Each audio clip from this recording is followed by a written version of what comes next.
suis Arnaud Tiercelin, je suis responsable éducation au niveau national à la Ligue de l'enseignement. Éric Daly, responsable du secteur classe de découverte à la Ligue de l'enseignement de Savoie et membre du groupe national classe de découverte.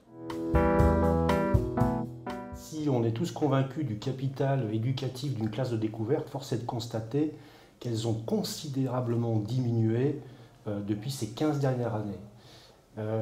Alors pour des raisons qui sont multiples, et ça sera aussi l'objet de l'échange, une nouvelle génération d'enseignants, une société anxieuse, des parents qui ont peur de laisser partir les enfants, situation économique aussi qui est difficile, et tous ces facteurs sont autant de freins pour le départ. Et il nous semble important dans cet atelier à la fois de se reconvaincre en tant que pédagogue de l'importance des classes de découverte et surtout d'être en possibilité de reconvaincre d'autres acteurs, notamment les familles, notamment aussi les collectivités, les communes, qui sont des partenaires importants de l'organisation de ces classes de découverte.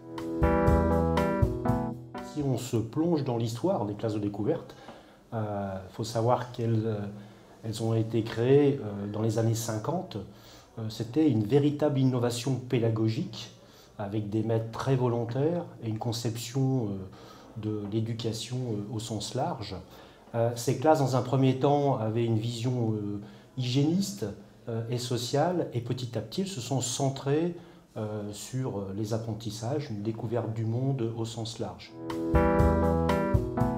Elles permettent de mettre en application un certain nombre de savoirs appris à l'école.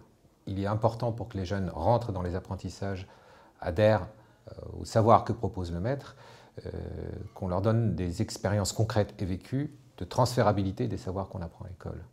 Et la première des justifications est celle-là, c'est de travailler le rapport au savoir que propose le maître et permettre aux jeunes de se l'approprier dans des situations concrètes.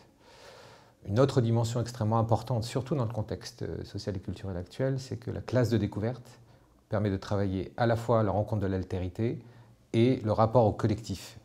Collectif que constitue la classe, mais plus généralement la collectivité au sens citoyen du terme.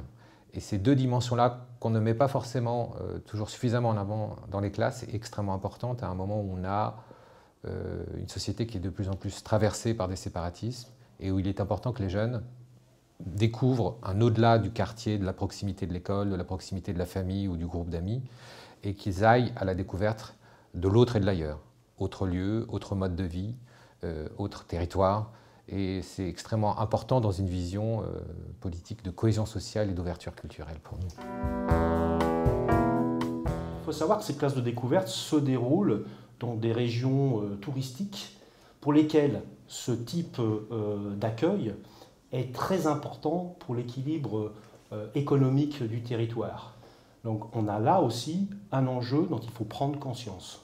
Si on ne prend pas conscience que l'école, par rapport à son objectif républicain, proprement parlé, doit se donner les moyens. Il faut que toute la nation et toute la collectivité donne les moyens à l'école de faire vivre cet objectif qui est de permettre aux jeunes au maximum, quel que soit le territoire, de s'ouvrir par la découverte de l'autre et de l'ailleurs. Et si politiquement on ne prend pas conscience de cet enjeu comme décisif pour la préparation de l'avenir, nous risquons finalement de priver l'école d'une de ses missions fondamentales qui est de constituer des citoyens certes autonomes, éclairés, émancipés, mais aussi solidaires, conscients des interdépendances entre les territoires, entre les groupes sociaux et ouverts sur un horizon culturel beaucoup plus large à un moment où la société a tendance à se refermer dans des logiques d'entre-soi social et culturel.